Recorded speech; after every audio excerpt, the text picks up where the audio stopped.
ಸವಿ ಭೋಜನ ಕಾರ್ಯಕ್ರಮಕ್ಕೆ ಸ್ವಾಗತ. ಇವತ್ತು ನಾನು ನಿಮಗೆ ರೆಸ್ಟೋರೆಂಟ್ ಸ್ಟೈಲಲ್ಲಿ ಮೊಟ್ಟೆ ಕರಿನ ಹೇಗೆ ಮಾಡೋದಂತ ತಿಳಿಸ್ಕೊಡ್ತಾ ಇದ್ದೀನಿ. ಬನ್ನಿ ನೋಡೋಣ ಇದಕ್ಕೆಲ್ಲ ಇಂಗ್ರೀಡಿಯೆಂಟ್ಸ್ ಬೇಕು ಅಂತ. ಸುಮಾರು ಒಂದು 10 ಮೊಟ್ಟೆನ ನಾನು ಬೇಯಿಸಿ ನೀಟಾಗಿ ಸಿಪ್ಪೆ ಎಲ್ಲ ತೆಗೆದು ಕ್ಲೀನ್ ಮಾಡಿ ಇಟ್ಕೊಂಡಿದ್ದೀನಿ. ಆ ನಂತರ ಮಸಾಲೆಗೆ ನಾನು ಇಲ್ಲಿ ಒಂದು 10ರಿಂದ 12 ಗೋಡಂಬಿ ತೊಗೊಂಡಿದ್ದೀನಿ. ನಂತರ ನೋಡಿ ಒಂದು 12 ಇದು ಬೆಳ್ಳುಳ್ಳಿ ತೊಗೊಂಡಿದ್ದೀನಿ, ಸಿಪ್ಪೆ ಸುಲಿದಿರೋ ಅಂಥದ್ದು. ನಂತರ 1 ಇಂಚಷ್ಟು ಶುಂಠಿ, ಒಂದೇ ಒಂದು ಹಸಿಮೆಣಸಿಕಾಯಿನ ಈ ರೀತಿ ಮಧ್ಯ ಸೀಳಿ ಇಟ್ಕೊಂಡಿದ್ದೀನಿ.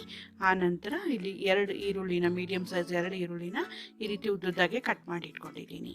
ಈಗ ನಂತರ ನೋಡಿ 4ರಿಂದ 5 ಜಾಮೂನ್ ಟೊಮೆಟೊನ ಈ ರೀತಿ ಸಣ್ಣದಾಗಿ ಕಟ್ ಮಾಡಿ ಇಟ್ಕೊಂಡಿದ್ದೀನಿ. ಸಿಹಿ ಟೊಮೆಟೊನ ಯೂಸ್ ಮಾಡಬೇಕು, ಇದರಿಂದನೇ ಒಳ್ಳೆ ಪ್ಯೂರಿ ಬರುತ್ತೆ. ಆ ನಂತರ ನೋಡಿ ಸ್ಪೈಸಸಲ್ಲಿ ನಾನು ಒಂದು ಅರ್ಧ ಟೀ ಸ್ಪೂನಷ್ಟು ಹುರಿದು ಪುಡಿ ಮಾಡಿರೋಂಥ ಜೀರಿಗೆ ಪುಡಿ, 1 ಟೀ ಸ್ಪೂನಷ್ಟು ರೆಡ್ ಚಿಲ್ಲಿ ಪೌಡ್ರು, ಒಂದು ಅರ್ಧ ಟೀ ಸ್ಪೂನಷ್ಟು ಅರಿಶಿನ ಪುಡಿ. ನಂತರ ನೋಡಿ ಇಲ್ಲಿ 2 ಟೇಬಲ್ ಸ್ಪೂನಷ್ಟು ಎವರೆಸ್ಟ್ ಚಿಕನ್ ಮಸಾಲ ಪೌಡರ್ ತೊಗೊಂಡಿದ್ದೀನಿ. ಇದರಿಂದ ಒಳ್ಳೆ ಟೇಸ್ಟ್ ಬರುತ್ತೆ, ಖಂಡಿತವಾಗ್ಲೂ ಯೂಸ್ ಮಾಡಿ. ಆ ನಂತರ ನೋಡಿ ರುಚಿಗೆ ತಕ್ಕಷ್ಟು ಉಪ್ಪು ತೊಗೊಂಡಿದ್ದೀನಿ. ನಂತರ ನೋಡಿ 4 ಟೇಬಲ್ ಸ್ಪೂನಷ್ಟು ಎಣ್ಣೆ ತೊಗೊಂಡಿದ್ದೀನಿ. ನೀವು ಎಣ್ಣೆ ಬದಲು ಬೆಣ್ಣೆನೂ ಸಹ ಯೂಸ್ ಮಾಡ್ಬೋದು. ಈಗ ಮಾಡೋ ವಿಧಾನ ನೋಡ್ಕೊಳ್ಳೋಣ. ಮೊದಲಿಗೆ ನಾನು ಮೊಟ್ಟೆನ ಇಲ್ಲ ಅಂತ ಹೇಳಿದ್ರು ಒಂದು 3ರಿಂದ 4 ಸೈಡು ಈ ರೀತಿ ಕಟ್ ಮಾಡಿಕೊಂಡು ಎಲ್ಲ ಮೊಟ್ಟೆಗಳನ್ನು ಇಟ್ಕೊಂಡಿದ್ದೀನಿ.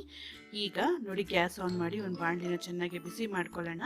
ಈಗ ಇದಕ್ಕೆ ನಾನು 1 ಟೇಬಲ್ ಸ್ಪೂನಷ್ಟು ಎಣ್ಣೆ ಆ್ಯಡ್ ಮಾಡ್ಕೊಳ್ತಾ ಇದ್ದೀನಿ. ಆನಂತರ 1/4 ಟೀ ಸ್ಪೂನಷ್ಟು ಅರಿಶಿನ ಪೌಡರು, ನಂತರ 1/4 ಟೀ ಸ್ಪೂನಷ್ಟು ಉಪ್ಪು, ನಂತರ 1/4 ಟೀ ಸ್ಪೂನಷ್ಟು ರೆಡ್ ಚಿಲ್ಲಿ ಪೌಡರ್ ಹಾಕ್ಕೊಳ್ತಾ ಇದ್ದೀನಿ. ಈಗ ಕಟ್ ಮಾಡಿರೋಂಥ ಮೊಟ್ಟೆಗಳನ್ನ ಹಾಕ್ಕೊಂಡು ಜಸ್ಟ್ ಇಲ್ಲ ಅಂತ ಹೇಳಿದ್ರು ಒಂದು 2-3 ಸೆಕೆಂಡ್ಗೆ ಈ ರೀತಿ ಫ್ರೈ ಮಾಡಬೇಕು.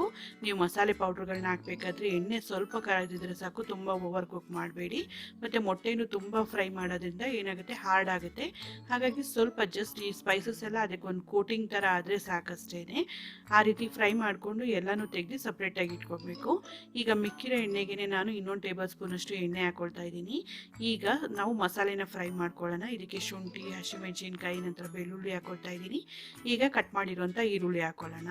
ಇಷ್ಟೂ ಹಾಕ್ಕೊಂಡು ಚೆನ್ನಾಗಿ ಇದನ್ನು ಬಾಡಿಸ್ಕೊಬೇಕು. ಈ ರೀತಿ ಅರ್ಧಂಬರ್ಧ ನೀಟಾಗಿ ಈರುಳ್ಳಿ ಫ್ರೈ ಆಗಿದೆ ಅಂತ ಅಂದಾಗ ಈ ಟೈಮಲ್ಲಿ ನಾನು ಏನು ಮಾಡ್ತಾಯಿದ್ದೀನಿ, ಗೋಡಂಬಿನ ಸಣ್ಣದಾಗಿ ಕಟ್ ಮಾಡಿ ಹಾಕ್ಕೊಳ್ತಾ ಇದ್ದೀನಿ.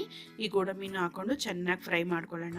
ಈರುಳ್ಳಿ ಗೋಡಂಬಿ ಎರಡು ನೀಟಾಗಿ ಫ್ರೈ ಆಗಬೇಕು. ಈರುಳ್ಳಿ ನೀಟಾಗಿ ಬ್ರೌನ್ ಆಗಬೇಕು, ಅಲ್ಲಿ ತನಕ ಫ್ರೈ ಮಾಡ್ಕೊಳ್ಳೋಣ. ನೋಡಿ ಈ ರೀತಿ ಬ್ರೌನ್ ಆಗಿದೆ ಈರುಳ್ಳಿ. ಈ ಟೈಮಲ್ಲಿ ಈಗ ನೀವು ಕಟ್ ಮಾಡ್ಕೊಂಡಿರೋಂಥ ಟೊಮೆಟೊ, ನಂತರ ರುಚಿಗೆ ತಕ್ಕಷ್ಟು ಉಪ್ಪು ನಾನು ಈಗಲೇ ಆ್ಯಡ್ ಮಾಡ್ತಾ ಇದ್ದೀನಿ. ಇದನ್ನು ಹಾಕ್ಕೊಂಡು ಈ ಟೊಮೆಟೊದಲ್ಲಿರೋ ನೀರಿನ ಪಸೆ ಎಲ್ಲ ಹೋಗಿ ಇದು ನೀಟಾಗಿ ಸಾಫ್ಟ್ ಆಗಬೇಕು. ಅಲ್ಲಿ ತನಕ ಕೈ ಬಿಡದಿರೋ ಥರ ನೀಟಾಗಿ ಫ್ರೈ ಮಾಡ್ತಾ ಇರೋಣ. ನೋಡ್ತಾ ಇರ್ಬೋದು ಟೊಮೆಟೊ ಎಲ್ಲ ಚೆನ್ನಾಗಿ ಸ್ಮ್ಯಾಶ್ ಆಗಿದೆ. ಈ ಟೈಮಲ್ಲಿ ನಾನು ಎಲ್ಲ ಸ್ಪೈಸಸ್ನು ಆ್ಯಡ್ ಮಾಡ್ಕೊಳ್ತಾ ಇದ್ದೀನಿ. ಈ ಸ್ಪೈಸಸ್ನ ನೀವು ಬೇಕಾದರೆ ಈ ಟೈಮಲ್ಲಿ ಸ್ಕಿಪ್ ಮಾಡಿ ನೀವು ಎಣ್ಣೆಯಲ್ಲಿ ಎಲ್ಲ ಮಸಾಲೆ ಹಾಕಿದ ನಂತರನೂ ಬೇಕಾದ್ರೆ ಹಾಕ್ಬೋದು. ನಾನು ಈಗಲೇ ಈ ಪೌಡರ್ನ ಹಾಕ್ಕೊಂಡು ಚೆನ್ನಾಗಿ ಒಂದು 2 ಸೆಕೆಂಡ್ ಫ್ರೈ ಮಾಡಿ ಇದಕ್ಕೊಂದು ಅರ್ಧ ಗ್ಲಾಸಷ್ಟು ನೀರು ಹಾಕ್ಬಿಟ್ಟು ಇದನ್ನು ಚೆನ್ನಾಗಿ ಕುದಿಯಕ್ಕೆ ಬಿಡ್ತೀನಿ. ಇದು ಕಂಪ್ಲೀಟಾಗಿ ಇಲ್ಲ ಅಂತ ಹೇಳಿದ್ರು ಒಂದು 7ರಿಂದ 8 ನಿಮಿಷ ಸಾಫ್ಟಾಗಿ ಬೇಯಬೇಕು ಎಲ್ಲ ಇಂಗ್ರೀಡಿಯೆಂಟ್ಸು. ನೋಡ್ತಾ ಇರ್ಬೋದು ಎಲ್ಲ ನೀಟಾಗಿ ಸಾಫ್ಟಾಗಿ ಎಲ್ಲ ಬೆಂದಿದೆ. ಇದನ್ನ ಕಂಪ್ಲೀಟಾಗಿ ಆರಿದ ನಂತರ ಮಿಕ್ಸಿಗೆ ಹಾಕ್ಕೊಳ್ತೀನಿ. ನೋಡಿ ಮಿಕ್ಸಿಗೆ ಹಾಕ್ಕೊಂಡಿದ್ದೀನಿ. ಈಗ ನೀರು ಹಾಕ್ತೇನೆ ಇದನ್ನು ಗ್ರೈಂಡ್ ಮಾಡ್ಕೊಬೇಕು, ನುಣುಪಾಗಿರಬೇಕು, ಚೆನ್ನಾಗಿ ನುಣುಪಾಗಿ ಫೈನ್ ಪೇಸ್ಟ್ ಆಗೋ ಥರ ರುಬ್ಕೊಳ್ಳೋಣ. ಈಗ ನಾನು ಅದೇ ಬಾಣಲಿಗೆ ಇನ್ನೂ 1-2 ಟೇಬಲ್ ಸ್ಪೂನಷ್ಟು ಎಣ್ಣೆ ಆ್ಯಡ್ ಮಾಡ್ಕೊಳ್ತಾ ಇದ್ದೀನಿ.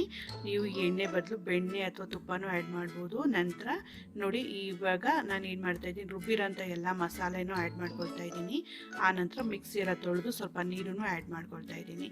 ಈಗ ಹಾಕ್ಕೊಂಡು ಇಲ್ಲ ಅಂತ ಹೇಳಿದ್ರು ಮಸಾಲೆನ ಚೆನ್ನಾಗಿ ಕುದಿಯಕ್ಕೆ ಬಿಡಬೇಕು.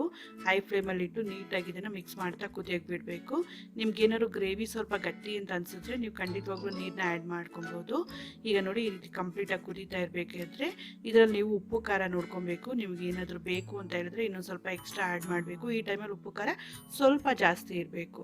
ಇವಾಗ ಈ ಮೊಟ್ಟೆ ಏನು ನಾವು ಮಸಾಲೆ ಫ್ರೈ ಮಾಡಿದ್ವಿ ಮೊಟ್ಟೆಗಳನ್ನ ಹಾಕ್ಕೊಂಡು ನೀಟಾಗಿ ಮಿಕ್ಸ್ ಮಾಡಿ ಮೇಲೆ ಕವರ್ ಮಾಡಿಬಿಟ್ಟು ಇಲ್ಲ ಅಂತ ಹೇಳಿದ್ರು ನಾನು ಇದನ್ನು ಗ್ಯಾಸ್ನ ಫುಲ್ಲು ಸಿಮ್ಮಲ್ಲಿಟ್ಟು ಒಂದು 15ರಿಂದ 20 ನಿಮಿಷಗಳ ಕಾಲ ಚೆನ್ನಾಗಿ ಬಾಯ್ಲ್ ಆಗೋದಕ್ಕೆ ಬಿಡ್ತೀನಿ.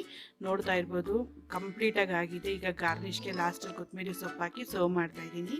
ಬಿಸಿ ಬಿಸಿ ರುಮಾಲಿ ರೋಟಿ, ಚಪಾತಿ, ಪೂರಿ ಇದ್ರ ಜೊತೆಲ್ಲ ಕಾಂಬಿನೇಷನ್ ಸೂಪರಾಗಿರುತ್ತೆ. ನೀವು ಸಹ ಈ ರೆಸಿಪಿನ ಖಂಡಿತವಾಗ್ಲೂ ಟ್ರೈ ಮಾಡಿ. ಹೇಗೆ ಬಂತು ಅಂತ ನಿಮ್ಮ ಅನಿಸಿಕೆ ಅಭಿಪ್ರಾಯಗಳನ್ನ ಕಮೆಂಟ್ ಮಾಡೋದು ಮರಿಬೇಡಿ. ಈ ವಿಡಿಯೋ ನಿಮ್ಗೆ ಇಷ್ಟ ಆದರೆ ಲೈಕ್ ಮಾಡಿ, ಶೇರ್ ಮಾಡಿ. ಮತ್ತಷ್ಟು ಟೇಸ್ಟಿ ಮತ್ತು ರೆಸಿಪಿಗಾಗಿ ಸವಿ ಭೋಜನ ಕಾರ್ಯಕ್ರಮಕ್ಕೆ ಸಬ್ಸ್ಕ್ರೈಬ್ ಆಗೋದು ಮರಿಬೇಡಿ. Thanks a lot for watching.